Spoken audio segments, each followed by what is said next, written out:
जम्मू कश्मीर में इंतखाबी सरगर्मियां तेज। अमित शाह रियासत के दौरे पर पार्टी का संकल्प पत्र करेंगे जारी। पार्टी ने दूसरे मरहले के लिए स्टार प्रचारकों की फहरिस्त भी की जारी।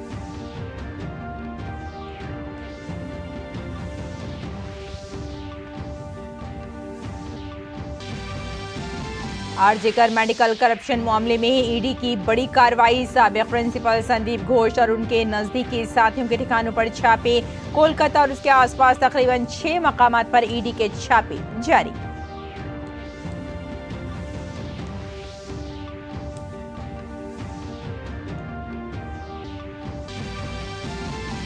मगरबी बंगाल के गवर्नर ने इस्मत दरी की रोकथाम वाले बिल के साथ तकनीकी रिपोर्ट न भेजने पर वजीर आला पर की तनकीद। कोताहियों को छुपाने के लिए लोगों को गुमराह करने की भी की सरजनिश।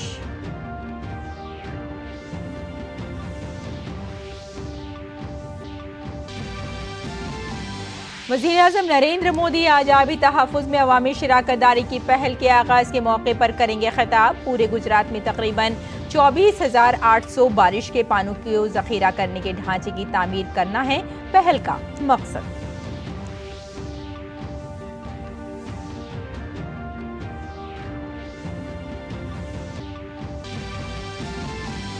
मुल्क की कई रियासतों में मूसलाधार बारिश के ताल्लुक से वार्निंग जारी। उत्तराखंड, मशरक़ी राजस्थान में ऑरेंज अलर्ट और गुजरात में मूसलाधार बारिश के लिए येलो अलर्ट। लोगों को मोहतात रहने का दिया मशवरा।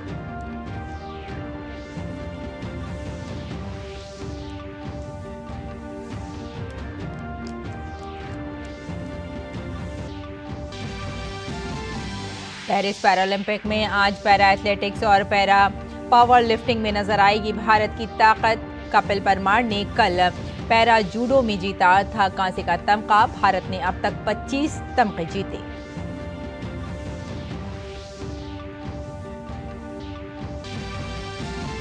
और पुर्तगाल के क्रिस्टियानो रोनाल्डो ने रकम की तारीख 900 गोल करने वाले सरफहरिस्त दुनिया के पहले फुटबॉलर बने। रोनाल्डो नेशंस लीग में क्रोएशिया के खिलाफ करियर का किया 900वां गोल।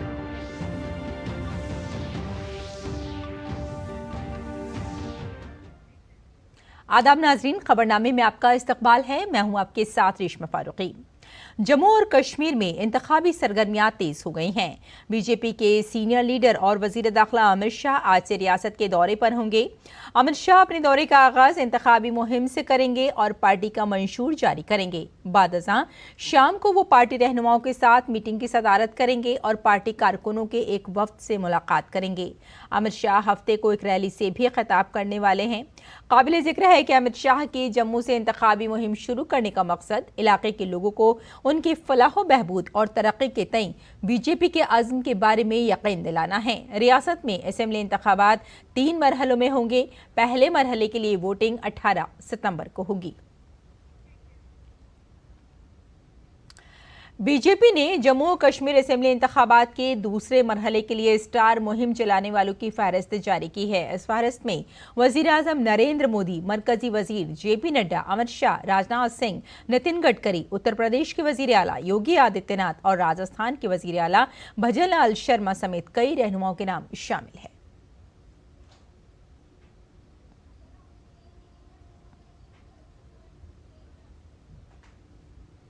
आज जम्मू कश्मीर में दूसरे मरहले की 26 असेंबली सीटों की कागजात नामजदगी की जांच होगी। दूसरे मरहले में 26 असेंबली सीटों के लिए कागजात नामजदगी दाखिल करने का कल आखिरी दिन था। असेंबली इंतखाबात के तीसरे मरहले के लिए नोटिफिकेशन जारी होने के साथ ही नामजदगी का अमल 12 सितंबर तक जारी रहेगा, जबकि कागजात नामजदगी की जांच पड़ताल 13 सितंबर को होगी और 17 सितंबर तक नाम वापस लिए जा सकते हैं।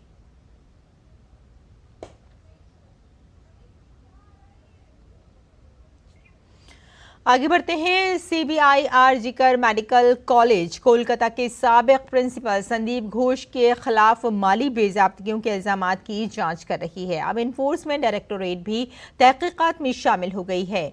जुमे को ईडी ने संदीप घोष के करीबी रिश्तेदारों के घर समेत उनके 6 मकामात पर छापे मारे। काबिल जिक्र है कि 13 अगस्त को हाईकोर्ट ने इस्मत दरी और कत्ल केस और अस्पताल में माली बेज़ाब्तगियों की जाँच सीबीआई को सौंप दी थी। इस दौरान सीबीआई सीबीआई ने 2 सितंबर को संदीप घोष को गिरफ्तार किया था। 3 सितंबर को घोष को अलीपुर जज कोर्ट में पेश किया गया था, जहां उन्हें और 3 दीगर को 8 दिन की सीबीआई हिरासत में भेज दिया गया। संदीप घोष की गिरफ्तारी के बाद मगरबी बंगाल के महकमा सेहत ने एक नोटिफिकेशन जारी करते हुए कहा कि घोष के खिलाफ जारी कानूनी कार्रवाई की वजह से उन्हें मुअत्तल किया जा रहा है।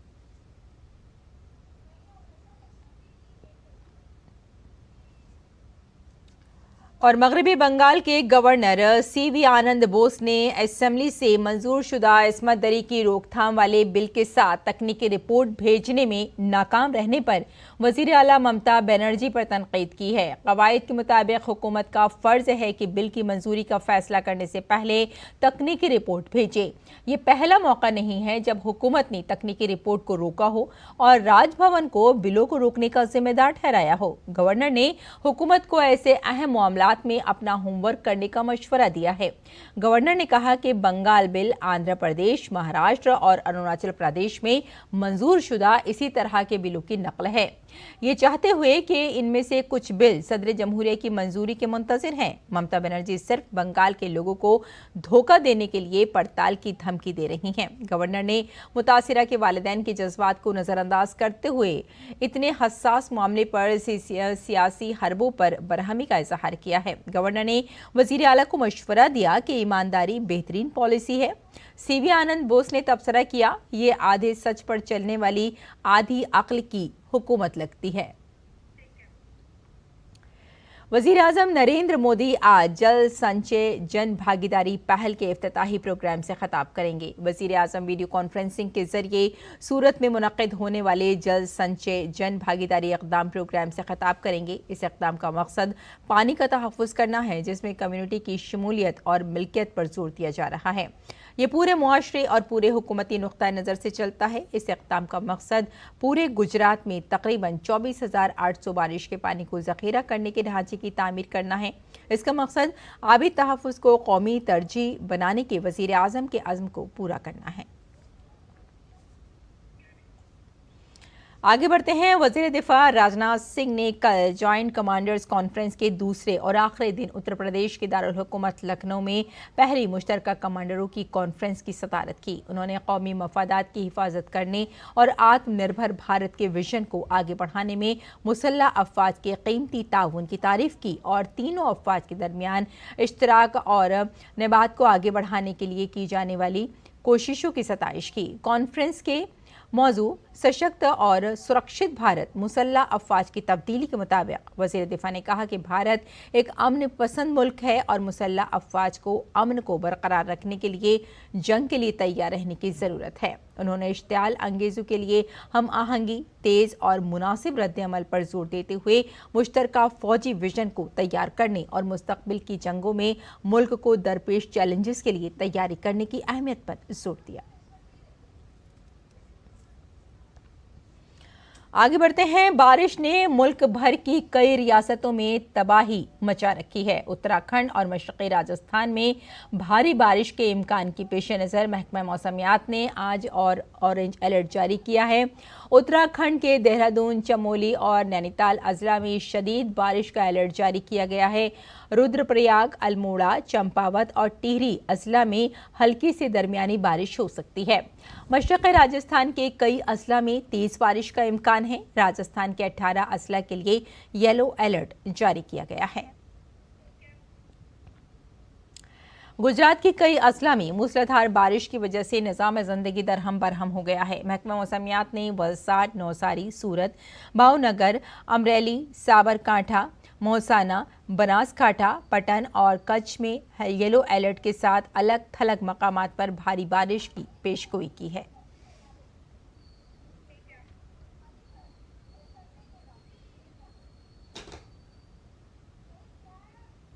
आंध्र प्रदेश और तेलंगाना में बारिश और सैलाब के पेश नज़र मरकजी वजारत खजाना ने पब्लिक सेक्टर इंश्योरेंस कंपनियों की हिदायत दी है कि वो मुतासरीन को इमदाद फराहम करें। वजारत ने कहा कि इंश्योरेंस कंपनियों को खुसूसी कंपनियों का एहतमाम करने के लिए इंश्योरेंस क्लेम का तस्फिया करना चाहिए।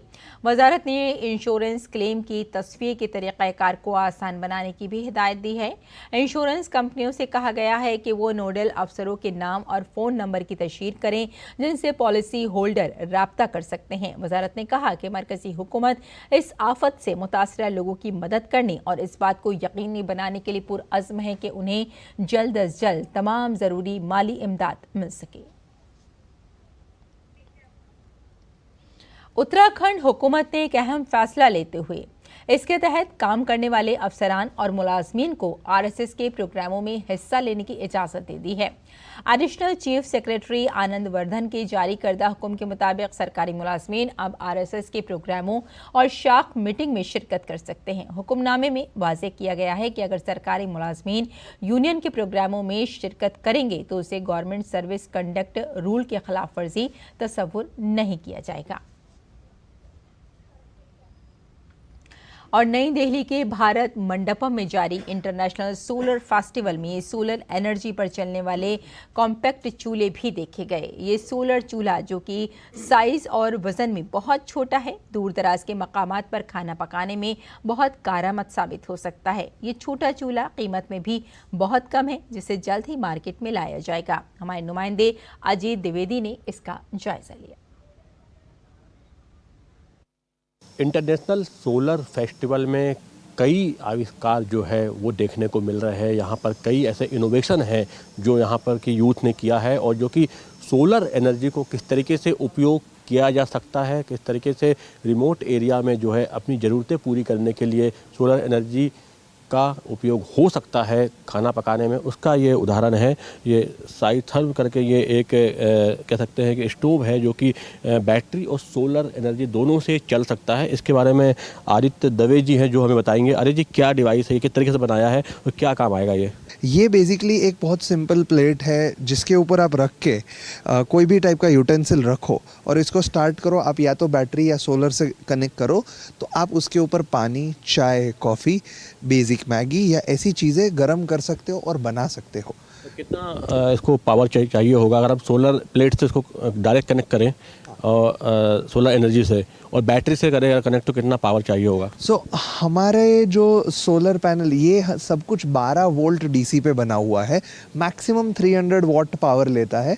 तो समझ लो करीबन 15 से 30 एम्पियर तक खींचता है। अगर बैटरी हो तो आपकी 30 एम्पियर की चाहिए, अगर पैनल हो तो आपकी 15 एम्पियर की भी चलेगी क्योंकि वो बैटरी को चार्ज कर पाती है। रिमोट एरिया जहाँ पर कि बिजली नहीं पहुँच पाती है, जो ट्रेवलर होते हैं और ख़ासतौर पे जब लोग बाहर जाते हैं तो ऐसे इलाके जहाँ पर कि बिजली की उतनी आपूर्ति नहीं होती है, बहुत बड़ा जो है वो कुकिंग का जो है स्टोव नहीं ले सकते या उसके संबंधित उपकरण नहीं ले आया जा सकता है, वहाँ पे ये कॉम्पैक्ट जो एक डिवाइस है ये काफ़ी मददगार साबित हो सकती है। ये इंडक्शन से कितना अलग है? जो हमने मटेरियल डेवलप किया है ये ऐसी टेक्नोलॉजी बनाई है जो बैटरी से डायरेक्ट पावर लेती है। इसको इंडक्शन नहीं कहते, इसको कंडक्शन कहते हैं।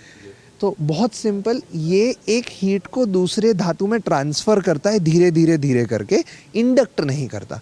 तो इसी हिसाब से फ़र्क इतना ही है कि ये कंडक्शन में है जो टच करके चलता है और इंडक्शन अलग है जो मैग्नेटिक फील्ड से चलता है। बहुत ही कॉम्पैक्ट है। और ये सोलर एनर्जी का किस तरीके से उपयोग किया जा सकता है रिमोट एरिया में, किस तरीके से खाना बनाने में उपयोग हो सकता है, उसका ये बेहतरीन उदाहरण है। और इस तरीके के तमाम जो इनोवेशन जो है लगातार हो रहे हैं और कोशिश है कि सोलर एनर्जी को ज़्यादा से ज़्यादा जीवन का हिस्सा बनाया जाए, ज़्यादा से ज़्यादा डेली लाइफ में उसका उपयोग जो है वो बढ़ाया जाए।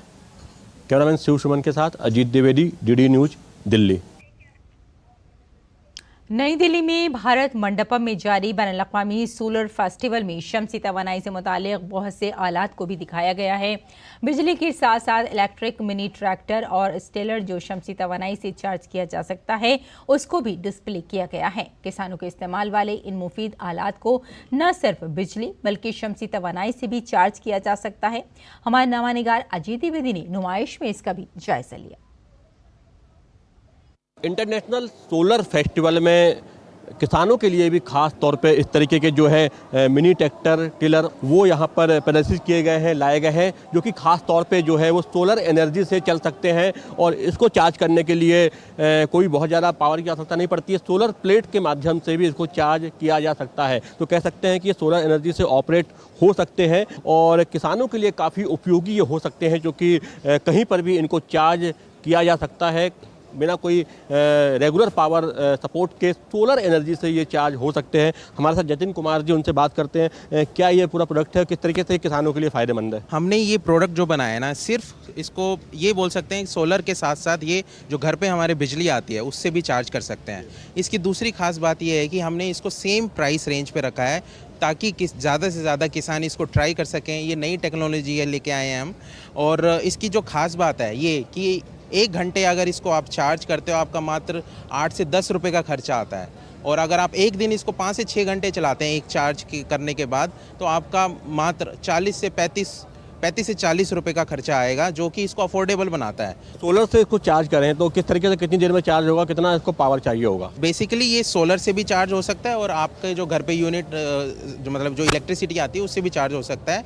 इसको चार्ज करने के लिए 6 से 7 घंटे लगते हैं और ये 6 घंटे तक का आपका बैकअप दे सकता है। काफ़ी उपयोगी जो ये उपकरण है, जो कि बैटरी और सोलर पैनल के माध्यम से चार्ज किया सकते हैं। तो ये टिलर यहाँ पर है जो कि काफ़ी उपयोगी हो सकता है किसानों के लिए, और ये भी जो है बैटरी से चलता है, रेगुलर पावर से इसको चार्ज किया जा सकता है, सोलर से भी इसको चार्ज किया जा सकता है। क्या खासियत है इसकी और किस तरीके से ये उपयोगी किसानों के लिए? जी, ये बहुत उपयोगी एक मशीन है। ये इक्विवेलेंट है, ये फुली इलेक्ट्रिक है, इसमें डीजल पेट्रोल नहीं डलता। जैसे आप अपना घर में मोबाइल चार्ज करते हैं वैसे चार्ज करो और इस्तेमाल करो। बेस्ट बात यह है इलेक्ट्रिक होने की वजह से इसमें कोई वाइब्रेशन नहीं है, साउंड नहीं है, पोल्यूशन नहीं है, और बहुत अफोर्डेबल है किसानों के लिए। मेक इन इंडिया ये प्रोडक्ट है, और ये दोनों जो प्रोडक्ट हैं ये बहुत ही कॉम्पैक्ट दिखाई दे रहे हैं, लेकिन बहुत ही ज़्यादा उपयोगी हैं ये किसानों के लिए। और दोनों ही इलेक्ट्रिक ये मशीनें हैं जो कि खेती किसानी में काम आती हैं। ये छोटा ट्रैक्टर और ये टिलर जो कि बैटरी से संचालित है, और इसको सोलर पावर से भी इसको चार्ज किया जा सकता है। कैमरामैन शिव के साथ अजीत द्विवेदी, डीडी न्यूज़, दिल्ली।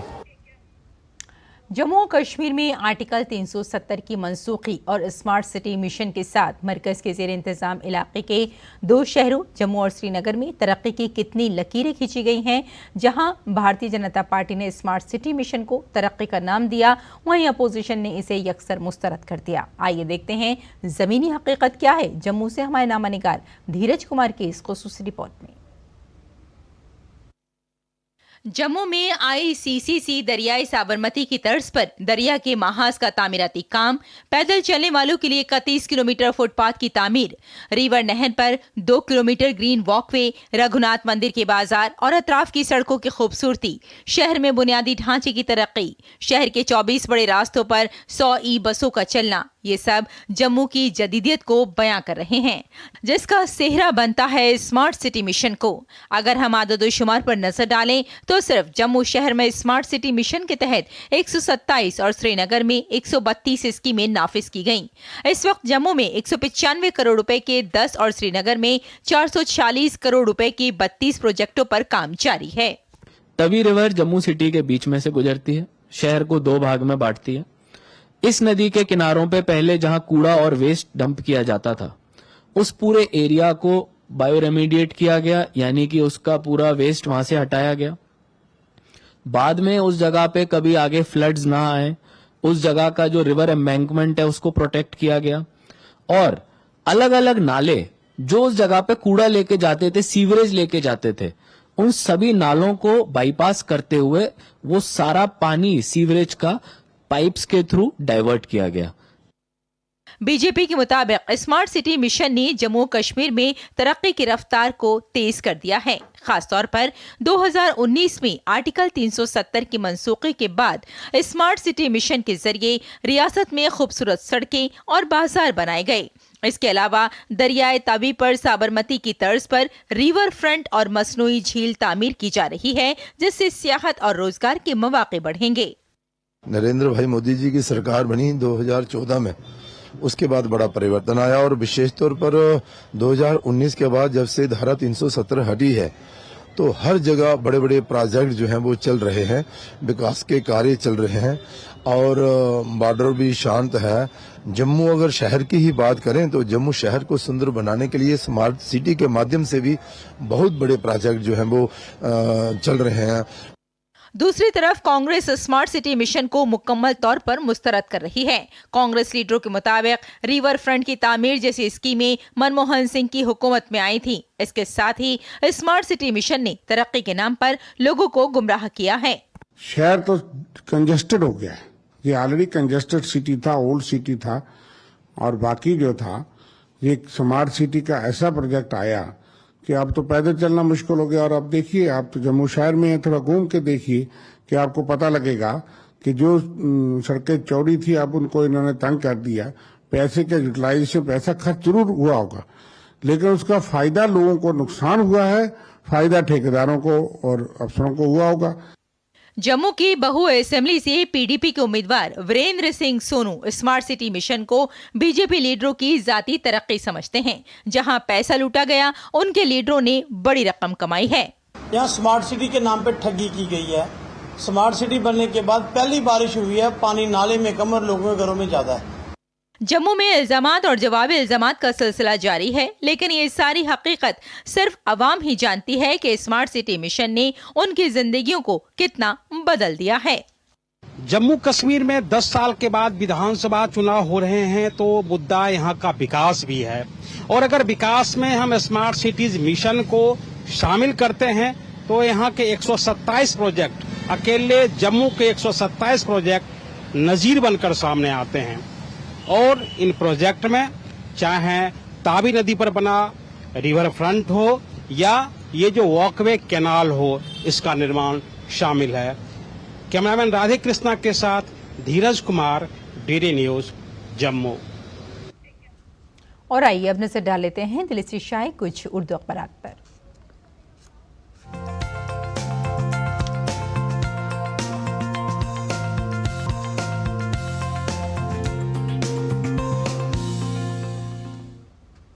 तो नाज़रीन, अखबारात के जायजे में आइए सबसे पहले बात कर लेते हैं रोजनामा हिंदुस्तान एक्सप्रेस की।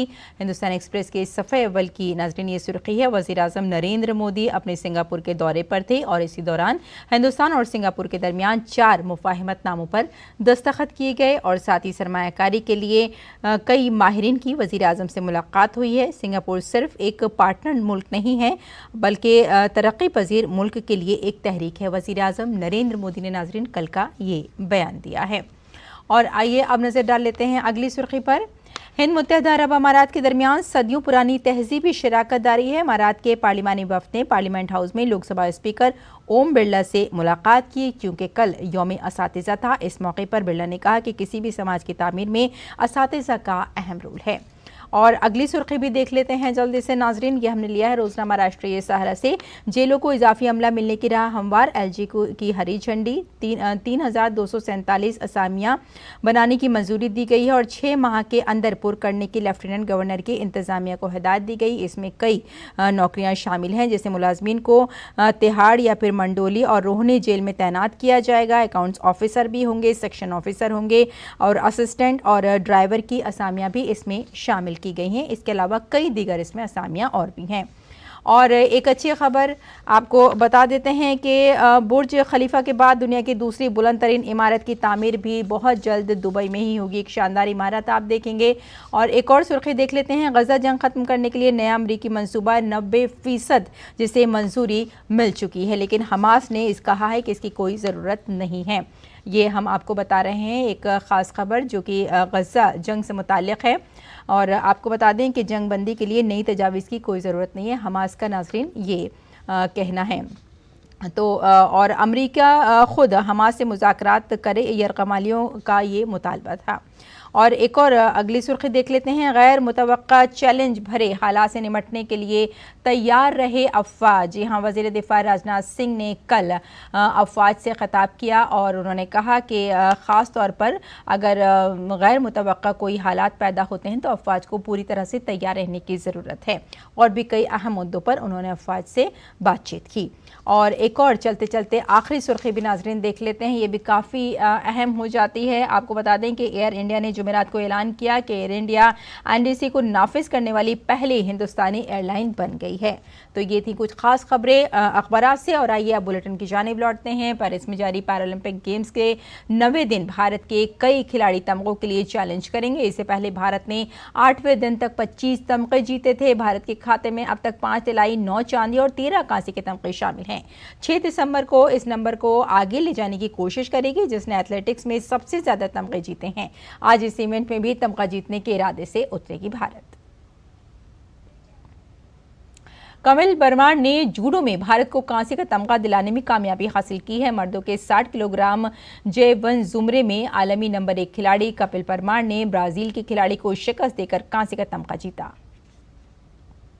पुर्तगाल के स्टार फुटबॉलर क्रिस्टियानो रोनाल्डो ने तारीख रकम कर दी है। वो टॉप लेवल पर 900 गोल करने वाले दुनिया के पहले खिलाड़ी बन गए हैं। उन्होंने नेशंस लीग में क्रोएशिया के खिलाफ अपना 900वां गोल किया। इनके इस गोल की मदद से पुर्तगाल ने क्रोएशिया को 2-1 से शिकस्त देकर अपनी मुहिम का आगाज जीत से किया। और अब मौसम का मिजाज।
तो नाज़रीन, इस बुलेटिन में फिलहाल इतना ही। इजाजत दें। आदाब।